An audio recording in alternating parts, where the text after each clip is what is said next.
لله رب العالمين والعاقبة للمتقين فلا عدوان إلا على الظالمين أشهد أن لا إله إلا الله وحده لا شريك له أشهد أن محمدا عبده ورسوله يا أيها الذين آمنوا اتقوا الله حق تقاته ولا تموتن إلا وأنتم مسلمون يا أيها الناس اتقوا ربكم الذي خلقكم من نفس واحدة وخلق منها زوجها وبث منهما رجالا كثيرا ونساء واتقوا الله الذي تساءلون به والأرحام إن الله كان عليكم رقيبا يا أيها الذين آمنوا اتقوا الله وقولوا قولا سديدا يصلح لكم أعمالكم ويغفر لكم ذنوبكم ومن يطع الله ورسوله فقد فاز فوزا عظيما أما بعد kaum muslimin, bapak ibu rahimahullah, azakumullah, sebagaimana lazimnya di dalam majlis yang mulia ini, terutama kali ini dengan memuji Allah Subhanahu wa taala sebagai bentuk kepada Allah Subhanahu wa taala atas segala nikmat yang Allah berikan kepada kita, khususnya pada kesempatan ini Allah Subhanahu wa taala berkenan memudahkan kita untuk melaksanakan kewajiban kita kepadanya, yakni salat maghrib. Alhamdulillah, ini nikmat yang sangat besar. Sudah menjadi kebiasaan kita. Sesuatu yang sudah biasa itu mungkin dianggap kecil.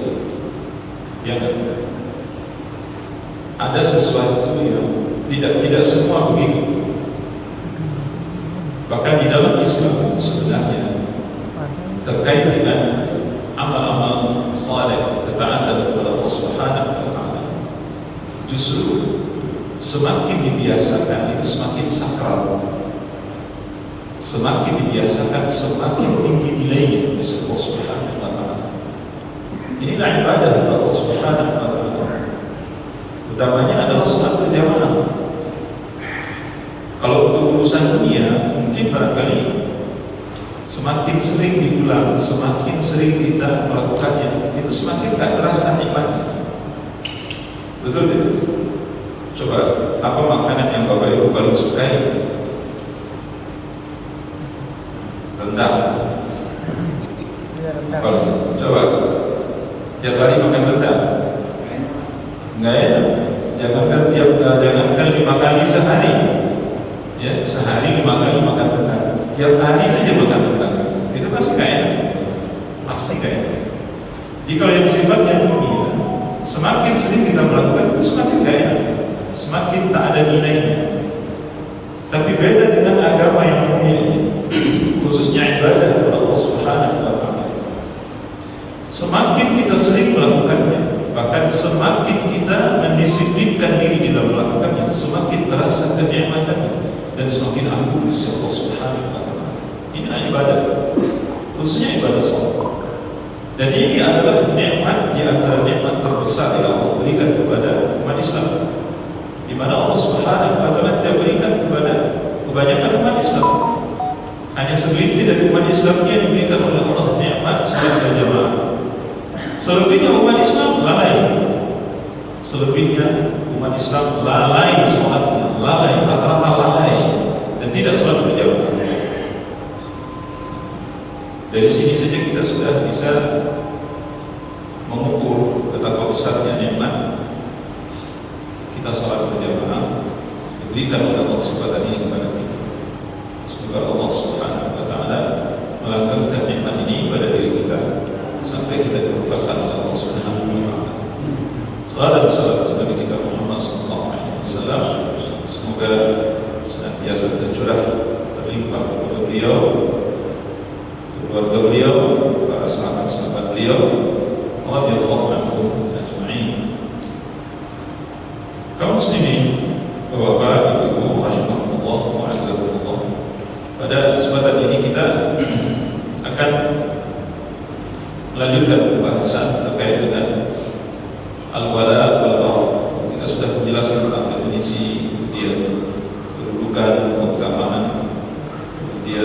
terkait dengan hukum juga sebenarnya sudah kita jelaskan. Bahkan ada dua contoh yang sudah kita tampilkan, yang contoh itu sebenarnya bagian dari hak-hak walad dari Allah.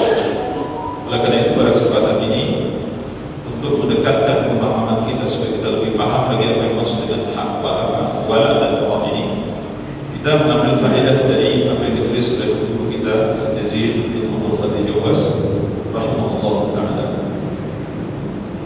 Beliau menulis ini, bisa Bapak Ibu lihat nanti dalam kitab Syarah Aqidah Sunnah wal Jamaah. Kalau Bapak Ibu sudah punya, alhamdulillah bisa melihat itu di sana. Kalau belum punya, dia beli, Pak. Dibeli gitu.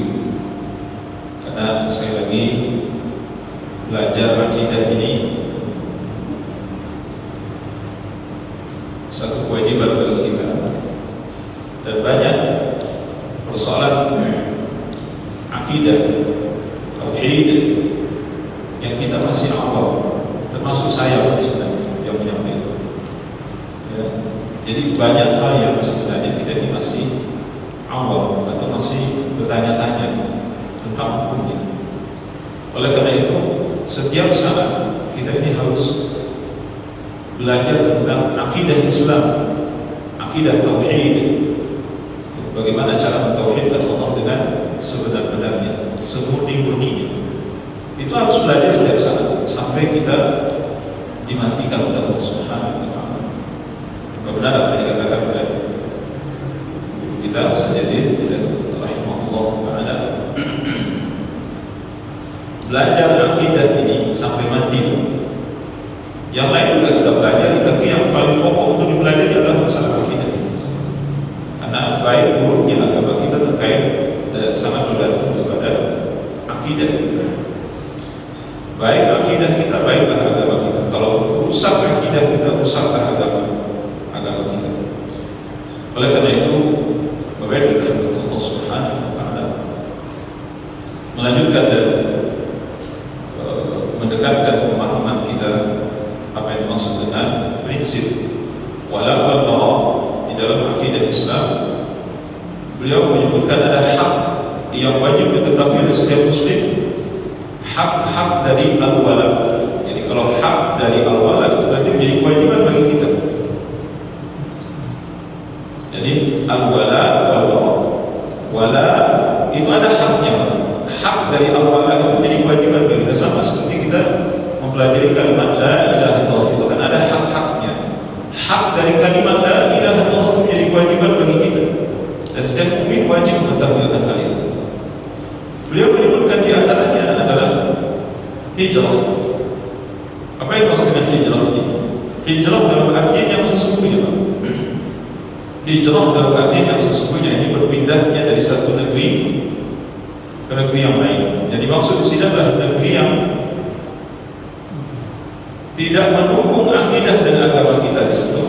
Kita wajib hijrah ke negeri yang mendukung keyakinan kita.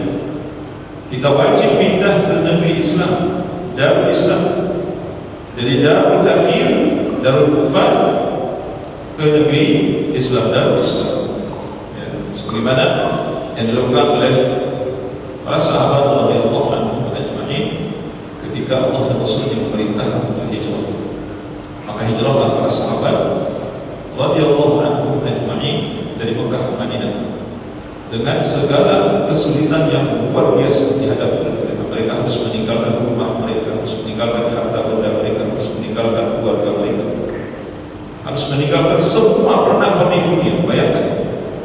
Dan mereka pergi, itu ada yang hanya membawa pakaian saja atau seadanya.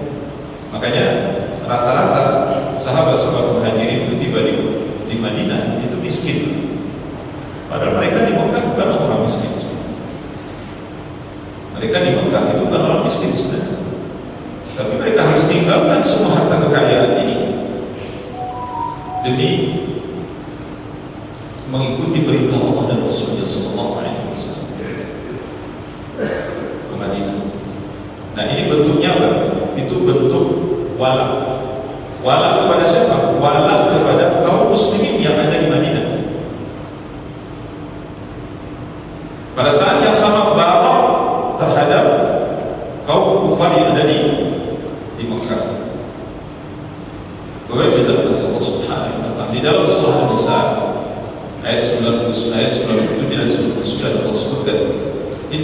تتوفاكم الملائكة ظالمي أنفسهم قالوا فيما كنتم قالوا كنا مستضعفين في الأرض قالوا ألم تكن أرض الله واسعة فتجاهدوا فيها فأولئك مأواهم جهنم وساءت مصيرا إلا المستضعفين من الرجال والنساء والولدان لا يستطيعون حيلة ولا يهتدون سبيلا فأولئك عسى الله أن يعفو عنهم وكان الله عفوا غفورا. Sesungguhnya orang-orang yang diwafatkan oleh malaikat dalam keadaan menganiaya diri mereka sendiri. Malaikat bertanya kepada mereka dalam keadaan bagaimana kamu ini? Mereka menjawab, adalah kami orang-orang yang tertindas di negeri Mekah.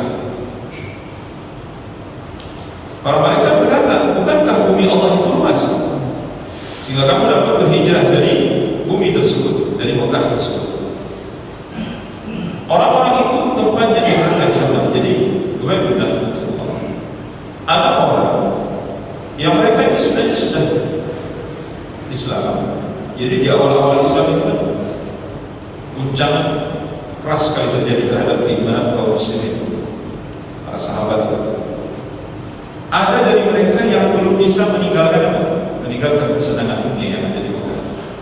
Akhirnya mereka terzalimi di Mekah, bahkan ada yang terbunuh. Maka ini yang dikatakan oleh Allah, tempat mereka ini adalah neraka jahanam, dan jahanam itu adalah setempat seburuk tempat kembali. Artinya ketika Allah perintahkan untuk hijrah ke Madinah, mereka tak mau, belum bisa berpisah dengan harta benda mereka, dengan keluarga mereka. Kalau seharusnya dia tinggalkan saja, kan sebagian sahabat itu meninggalkan semua harta benda mereka dan tak peduli dengan harta kaya mereka. Mereka hijrah saja. Makanya ketika mereka mati dalam keadaan terzalim itu, mereka bertanya, bukankah bumi Allah itu luas? Kenapa kamu tidak hijrah dari sana? Maksudnya Allah sudah perintahkan kamu hijrah, kamu tidak hijrah. Kemudian kecuali mereka yang tertindas, baik laki-laki ataupun wanita, maksudnya memang tidak ada ini, memang tidak bisa juga ikut hijrah, karena mungkin barangkali kelemahan mereka, karena mereka seorang wanita, ada anak-anak juga lemah rasanya. Nah ini diizinkan oleh Allah, dimaafkan oleh Allah Subhanahu wa Ta'ala, karena memang mereka tidak berdaya untuk ikut hijrah, dan juga tidak tahu harus melakukan apa pada saat itu. Mereka itu mudah-mudahan Allah memaafkannya, dan adalah Allah Maha Pemaaf bagi Maha Pemaaf.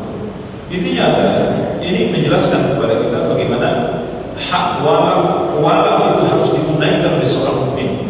Jadi kalau antum seorang mukmin, antum harus hijrah ke negeri muslim. Jadi jangan merasa nyaman hidup berdampingan dengan orang-orang kafir. Nggak boleh. Mohon maaf ya. Di Indonesia ini Pak, insya Allah jelek-jelek begini, ini jauh lebih baik dibandingkan dengan negeri kafir Pak. Ini jangan salah. Negeri kita ini Pak, jauh lebih baik dibandingkan negeri-negeri kafir Pak. Kenapa? Karena di sini kita bisa menampakkan keislaman kita, akidah kita. Kita bisa berakhlak dengan akhlak Islam di negeri ini. Dan kita aman, alhamdulillah. Ada yang ganti warga negara, pindah mana sih? Ke Singapura, atau pindah ke Amerika. Itu cari neraka namanya. Harusnya itu pindah ke negeri muslim. Kalau dia pindah ke Mekah, Madinah itu ahsannya. Pindah ke Mekah, Madinah, nah itu mungkin nggak apa-apa. Insya Allah lebih baik. Itu hak wala yang pertama. Jadi tunjukkan sikap loyal kepada orang-orang mukmin, bahwa kita mencintai mereka. Apa bukti cinta kita kepada mereka? Ya kita harus bersama mereka. Kita harus bersama mereka dan tinggal bersama mereka. Itu hak wala itu. Maka setiap muslim wajib merasa nyaman tinggal bersama orang-orang mukmin dan hidup dengan hukum Islam, merasa senang. Kok muslim senang tinggal di negeri kafir gimana? Ini Jadi kalau itu azan aja nggak kedengaran. Kita sholat Jumat aja dilarang. Wanita-wanita kita dilarang berjilbab. Kok senang tinggal di sana gimana? Ini apa yang terjadi di Inggris misalnya? Itu kan provokasi luar biasa pada orang yang sangat membenci Islam. Ternyata setelah diteliti itu garis keras pada ekstremis, orang yang sangat membenci Islam. Itu kasus pembunuhan. Makanya kalau pemberitaan, saya sebetulnya mengikuti itu. Difitnah yang membunuh itu imigran Muslim, padahal ternyata Kristen terjadi. Subhanallah. Kemudian hak wala juga membantu dan menolong kaum muslimin. Kita wajib menolong mereka. Ya, bukti nyata yang paling besar itu apa yang terjadi pada saudara kita yang ada di Palestina hari ini. Nah, apa wala kita kepada mereka? Apa yang sudah kita lakukan kepada mereka? Jadi setiap kita harusnya berpikir, lakukan sesuatu yang bermanfaat untuk mereka, meringankan beban mereka, tunjukkan bahwa kita sayang kepada mereka. Apa yang harus dilakukan? Apa yang kita bisa mengumpulkan harta benda kita? Itu hak mereka dan kewajiban bagi kita sebagai saudaranya. Sebagaimana yang telah dipraktekkan oleh saudara kita, sahabat Ansar terhadap Muhajirin. Allah Ta'ala berfirman di dalam surah Al-Baqarah, surah Al-Falaq ayat 72. Innal ladzina amanu hajaru wa jahadu bi amwalihim wa anfusihim fi sabilillah wal ladzina amanu wa nasaru ulaika ba'duhum awliya'u ba'd wal ladzina amanu wa lam yuhajiru ma lakum min walayatihim min syai' hatta yuhajiru wa in istansarukum fi ad-din fa'alaykum an-nasr illa 'ala qawmin bainakum wa bainahum mitsaq wallahu bima ta'maluna basir. Sesungguhnya orang-orang yang beriman dan berhijrah serta berjihad dengan harta dan jiwa di jalan Allah, dan orang-orang yang memberikan tempat kediaman dan pertolongan kepada orang-orang yang hijrah, mereka itu satu sama lainnya saling melindungi, lindung melindungi. Dan terhadap orang-orang yang beriman tapi belum mau berhijrah, maka tidak ada kewajiban atasmu untuk melindungi mereka. Itu seperti yang kita sampaikan tadi. Jadi orang-orang yang mereka sudah beriman, tapi mereka bisa tetap di situ. Padahal mereka tahu itu di sana tidak aman buat akidah mereka, akhlak mereka, muamalah mereka itu masih terancam, bahkan nyawa mereka terancam. Tapi masih ngotot juga di situ. Rasanya dunia. Maka Allah tidak ada kewajiban untuk melindungi mereka, tidak ada. Sebelum mereka berhijrah, akan tapi jika mereka meminta pertolongan kepadamu dalam urusan pembelaan agama, maka tentu wajib bagimu untuk menolong mereka, kecuali kaum yang telah ada perjanjian antara kamu dengan mereka, dan Allah Maha melihat apa yang kamu kerjakan. Bapak Ibu dan Allah Subhanahu wa Ta'ala. Jadi harusnya kita sama Muslim ini betul-betul menunjukkan sikap tolong menolong, peduli, kasih sayang. Itu harusnya begitu. Itu Muslim. Rasulullah SAW al-Muslim akhul Muslim. Dalam hadis disebutkan, la tahasad, wa la tabaghad, wa la tadabar, wa la tanajashu, wa kunu ibadallahi ikhwana, la yabi'u ba'dukum. Jangan kalian saling hasad, jangan kalian saling membenci, jangan kalian saling membelakangi, jangan kalian saling menipu, jangan kalian saling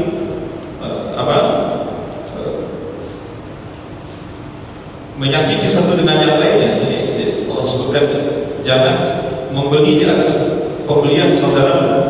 Disebutkan wa kunu ibadallahi ikhwana, jadilah kalian hamba Allah yang bersaudara. Begitu seharusnya sebagai seorang mukmin. Bapak Ibu dan Allah Subhanahu wa Ta'ala, kita wajib mencintai mereka seperti mencintai diri kita sendiri. Ya, tidak boleh membeda-bedakan di antara kaum muslimin. Ini kaya, ini miskin, mengatakan ini rakyat jelata, ini terkenal, ini itu nggak boleh bagi beda-beda. Itu haknya walat. Kita nggak boleh membeda-bedakan orang. Ya, kalau orang ini kaya, ini kelakuannya nggak boleh, dari satu nggak boleh. Tidak boleh. Tidak ada perbedaan antara orang kaya, orang miskin, orang terkenal, orang nggak ada perbedaan dalam Islam. Dan itu hak walat yang harus kita berikan kepada sesama kaum muslim. Bahkan wajib kita mencintai mereka sama. La yuhibbu ahadukum hatta yuhibba li akhihi ma yuhibbu li nafsihi. Tidak sempurna keimanan salah seorang dari kalian hingga kalian mencintai untuk kemaslahatan saudaranya seperti dia mencintai untuk kemaslahatan dirinya. Kepada Allah Subhanahu wa taala. Menjaga kehormatan kaum muslimin, tidak mengejek mereka, tidak melecehkan mereka, tidak mencari-cari aib mereka, tidak memfitnah mereka, tidak mengadu domba mereka, tidak menuduh mereka, tidak memanggil mereka dengan panggilan-panggilan yang tidak pantas. Ini hak walat. Hak walat. Jadi kalau betul kita ini memiliki walat, kepedulian, loyal, kasih sayang terhadap sesama muslim, maka kita jangan menyakiti mereka dengan bentuk apapun. Tidak boleh menyebut-nyebut aib mereka, tidak boleh menuduh mereka, apalagi menuduh dengan tuduhan-tuduhan yang sangat keji dan rendah. Silakan Bapak Ibu perhatikan apa yang terjadi hari ini. Subhanallah. Mereka muslim, tetapi menuduh saudaranya sesama muslim dengan tuduhan-tuduhan yang tidak baik. Menggelari saudaranya sesama muslim dengan gelar-gelar yang tidak patut. Ini kan tidak benar. Dipertanyakan keislaman, kemusliman orang itu dipertanyakan. Dia pengennya saudaranya sama muslim ini menderita. Dia ingin menyiksa saudaranya dengan tuduhan-tuduhan palsu. Subhanallah. Gimana status seorang muslim seperti itu? Sedangkan muslim itu harusnya bersaudara, saling asih dan asuh. Kalau dia sakit, kita berusaha untuk mengobati. Kalau dia susah, kita berusaha untuk meringankan kesusahannya. Kalau dia meninggal, ya kita mandikan jenazahnya, kafani, salatkan, antarkan dia ke kuburan. Begitu Pak, harusnya. Ya, kalau kita sudah saling mencaci maki, mencela, mengumpat, subhanallah, maha suci Allah. Jadi tak nampak lagi walaknya di situ, tak ada lagi walaknya. Subhanallah. Ini terjadi di tengah-tengah kita. Saya tidak perlu beri contoh terlalu detail dalam hal ini. Kemudian kita masuk pada hak-hak barok, ya. Hak dari barok, itu hak wala yang saya sebutkan tadi. Hak barok yang pertama adalah membenci kesyirikan, kekufuran, kemunafikan, kefasikan, dan semua pengikutnya. Membenci penganut kekufuran, penganut kesyirikan, penganut kemunafikan,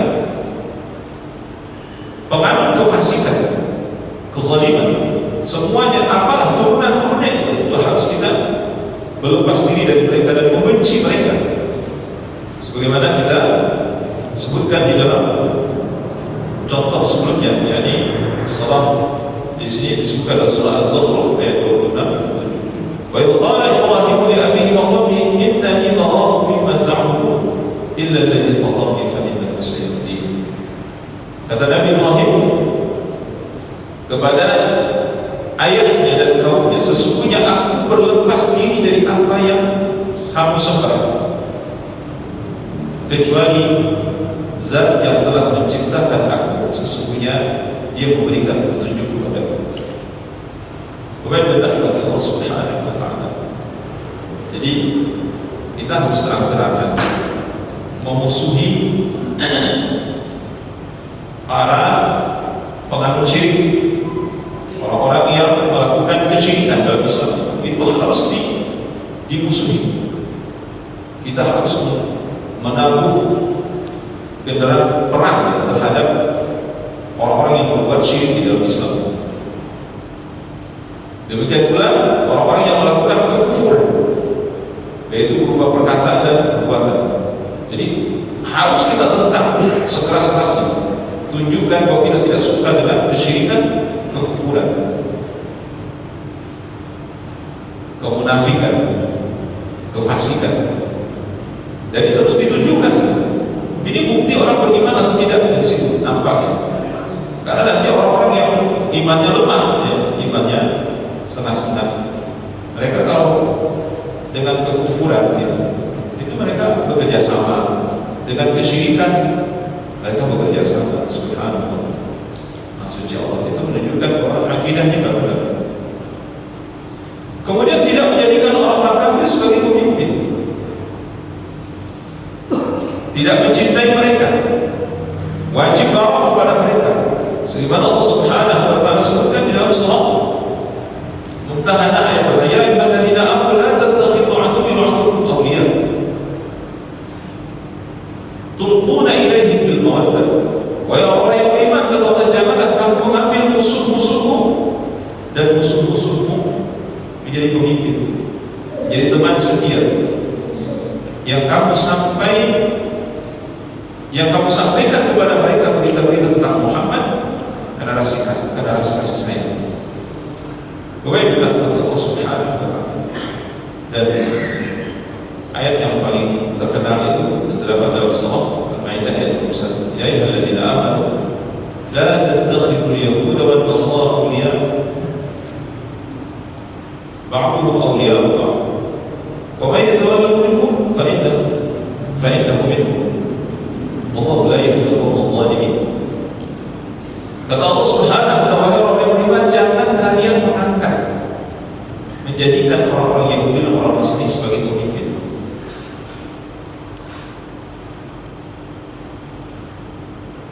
Ini gak ada hubungannya dengan pemilu, dengan apa gitu. Ayat ini sudah ada sebelum demokrasi, sudah ada sebelum pemilihan pemimpin ala demokrasi. Jadi kita menyampaikan ini prinsip kita dalam Islam itu seperti itu. Jadi nanti kalau ada orang kafir dicalonkan sebagai pemimpin, jangan diangkat. Ini akidah kita. Dan itu bentuk barok yang wajib kita tunjukkan. Satu kali disebutkan dari yang sahih, Umar bin Khattab radhiyallahu anhu sebagai khalifah itu menugaskan Abu Musa al-Asy'ari radhiyallahu anhu untuk mengurusi tentang pemasukan dan pengeluaran harta kekayaan di Syam.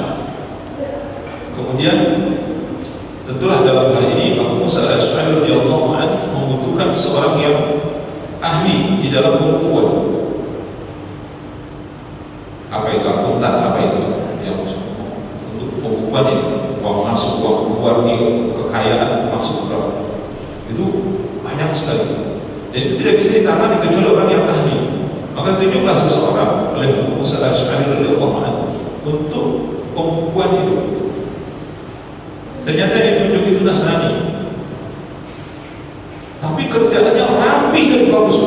Sampai-sampai ketika Abu Musa al-Asy'ari radhiyallahu anhu melaporkan kepada Umar, kepada khalifah, itu Umar radhiyallahu anhu terkagum-kagum dengan hasil kerja dari orang yang disuruh oleh Abu Musa ini. Tapi Abu Musa belum menyebutkan kalau dia Nasrani. Apa kata Umar? Aku ingin orang ini, ya, hasil kerjanya bagus ini. Aku ingin dia mempresentasikan ini nanti di masjid. Apa kata Abu Musa?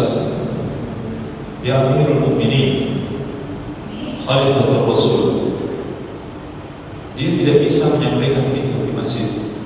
Ada apa? Kata Umar. Apa dia lagi junub? Kata Umar, apa dia lagi junub? Tidak, wahai Amirul Mukminin, dia seorang Nasrani. Itu langsung marah. Bapak itu kalau marah itu. Marah Umar pada saat itu ketika disebutkan itu yang menangani semua ini dia Nasrani, itu marah pada saat itu. Sampai ditepuk pahanya Abu Musa, ditekuk di Abu Musa. Kata bukan pecah ya. Kemudian beliau langsung membacakan ayat 51 surah Al-Maidah. Ya ayyuhalladzina amanu la tattakhidul yahuda wan nasara awliya ba'dhum awliya ba'd wa man yatawallahum minhum fa innahu minhum. Wahai orang yang beriman, jangan kamu angkat Yahudi Nasrani sebagai orang kepercayaan, teman setiap pemimpinmu. Apa itu bisa diterima, masuk situ semua, masuk ke dalam terjemahan itu sebetulnya. Karena sebahagian dari mereka terhadap sebagian dari mereka melindungi, saling melindungi. Siapa yang menjadikan mereka sebagai pemimpin, berarti dia bagian dari mereka. Allah tidak memberikan hidayah kepada orang yang salah. Nah, ini bentuk barok itu. Padahal itu sebenarnya kalau kategori ini kan bukan pemimpin, kan cuma nanganin itu loh. Apa? Update nih apa Islam itu? Ya ngumpulin data aja itu maksudnya gitu. Dia juga ya pasti banyak yang lain yang nolong gitu, tapi dia yang masuk yang ini lah, yang ahlinya di situ. Itu saja nggak boleh. Nah apalagi kalau seandainya dia pemimpin, itu lebih tidak boleh. Makanya dalam surah Al-Imran kita bacakan, ya ayyuhalladzina amanu la tattakhidhu la tattakhidhu bitanatan min dunikum la ya'lunukum khabala waddu ma 'anittum qad badatil baghdha'u min afwahihim wa ma tukhfi as-sudur akbar. Kata Allah, wahai orang yang beriman, jangan kalian mengambil orang kepercayaan di luar dari agamamu. Saya lupa yang berapa itu, yang selalu lupa. Karena mereka tidak henti-hentinya menyusahkan kamu, kata Allah. Dan itu qad badatil baghdha'u fi, telah nyata kebencian itu dari lisan-lisan mereka, dari mulut, min afwahihim wa ma tukhfi sudur akbar. Kata Allah, apa yang tersembunyi di dada-dada mereka itu lebih berbahaya lagi. Apa yang mereka ucapkan itu saja sudah mencela kalian, merendahkan kalian. Apa yang tersembunyi di hati mereka itu lebih berbahaya lagi, kata Allah. Maka itu jangan jadikan mereka orang percaya.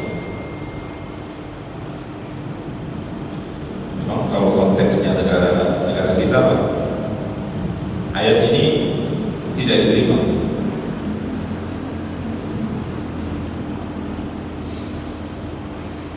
Karena tidak demokratis. Ayat ini enggak demokratis banget. Enggak cocok dengan demokrasi itu maksudnya. Ya. Dan memang begitu, ada kalau di dalam Islam itu ada hal-hal yang demokratis, yang kita demokratis. Jadi kalau harus musyawarah kita musyawarah. Ada yang harus kita kerjasama, ya kerjasama. Tapi ada hal yang kita tidak boleh bekerjasama. Itu akidah itu.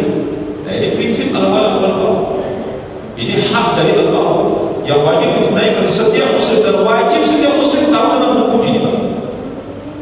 Wajib setiap muslim tahu dengan hukum ini. Kemudian juga disebutkan tadi hak barak sudah disebutkan, meninggalkan negeri-negeri kafir, tidak bepergian ke negeri tersebut kecuali dalam keadaan darurat. Nanti ada beberapa yang disebutkan oleh para ulama. Yang pertama untuk berobat, kemudian mungkin ada satu ilmu yang harus dituntut ke sana, atau mungkin dia seorang delegasi. Jadi ada tiga itu kalau nggak salah itu. Tapi itu syarat seluruhnya adalah harus buat dulu akidah, baru boleh. Tapi kalau cuma untuk jalan-jalan doang, para ulama tidak merekomendasikan, nggak boleh. Bapak ibu banyak duit, kemana begini? Kemana? New Zealand. Ngapain ke sana? Di sana nggak ada masjid, Pak. Itu ada teman kita cerita. Dulu sebelum dia belajar, sebelum dia tobat, ini dia cerita. Setiap tahun pasti dia ke sana sama keluarga. Setiap tahun, pokoknya musim apa? Musim libur apa? Musim panas. semi apa itu? Pokoknya indahnya bukan main, indah kayak surga gitu. Ya Allah, begitu. Tapi di sana nggak ada masjid, nggak pernah dengar azan, mencari makan yang halal susah, gitu. Makanya tidak ada satu pun rekomendasi untuk berkunjung sekedar untuk berjalan itu nggak boleh. Kecuali seperti yang kita katakan tadi, untuk berobat mungkin yang negeri Islam tidak ada, ya boleh berobat ke sana. Jadi darurat ada sifatnya. Kemudian apalagi? Misalnya menuntut ilmu, di negeri Islam tidak ada ilmu itu sementara dibutuhkan oleh kaum muslim misalnya. Ya udah boleh diutus. Kemudian delegasi dari pemerintah misalnya diutus ke sana. Apalagi sampai ganti warga negara. Subhanallah. Nabi sallallahu alaihi wasallam berkata, "Ana bari'un min kulli muslimin yuqimu baina al musyrikin." Aku berlepas diri dari seorang muslim yang bermukim di tengah-tengah orang-orang musyrik. Ini kata Nabi, aku berlepas diri dari seorang muslim yang sengaja bermukim bertempat tinggal di tengah-tengah orang-orang musyrik. Sebagai penutup bahasan ini, hadis Nabi yang lain, "Man jama'al musyrik wa sakana ma'ahu fa innahu mithluh."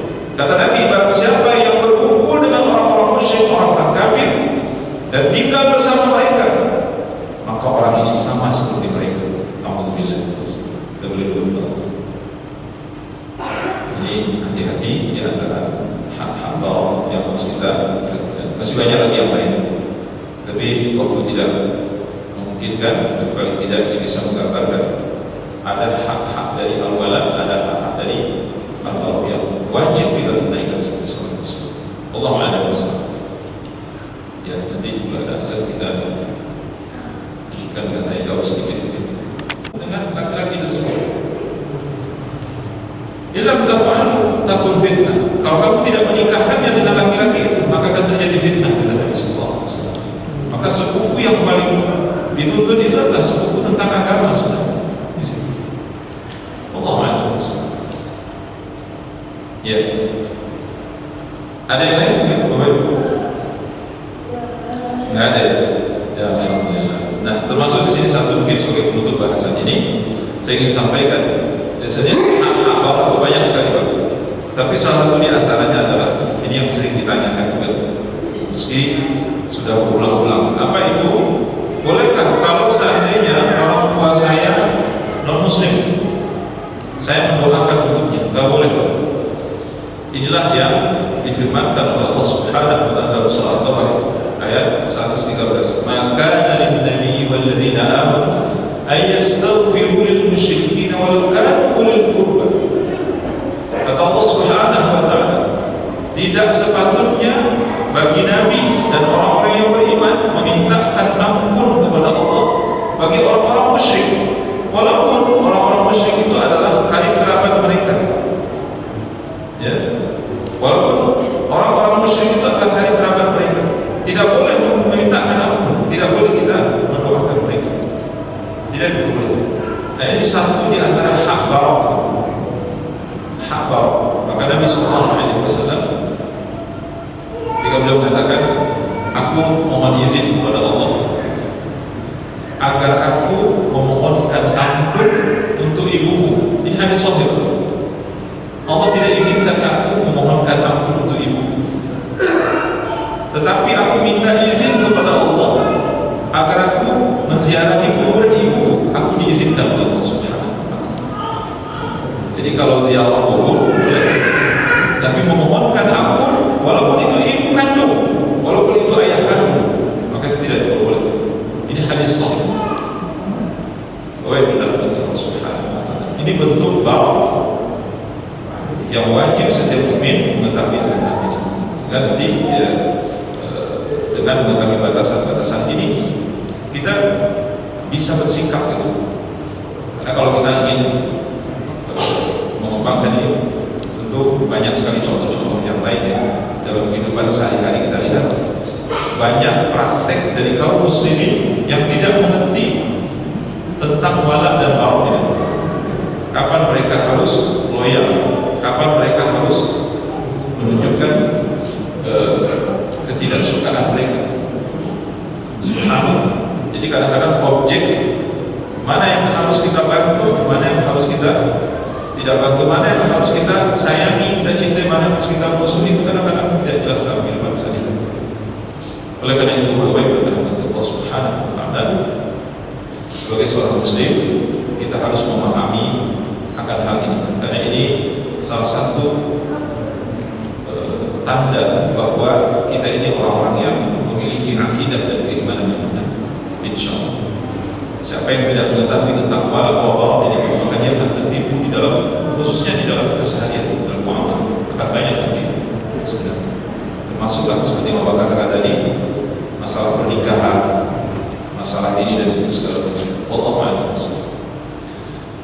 Ini bahasan kita terkait dengan wala dengan segala keterbatasan waktu kita. Mudah-mudahan Bapak Ibu yang dirahmati Allah Subhanahu wa Ta'ala bisa memahami, ya, meski tidak utuh, kalau tidak bisa memahami sendiri.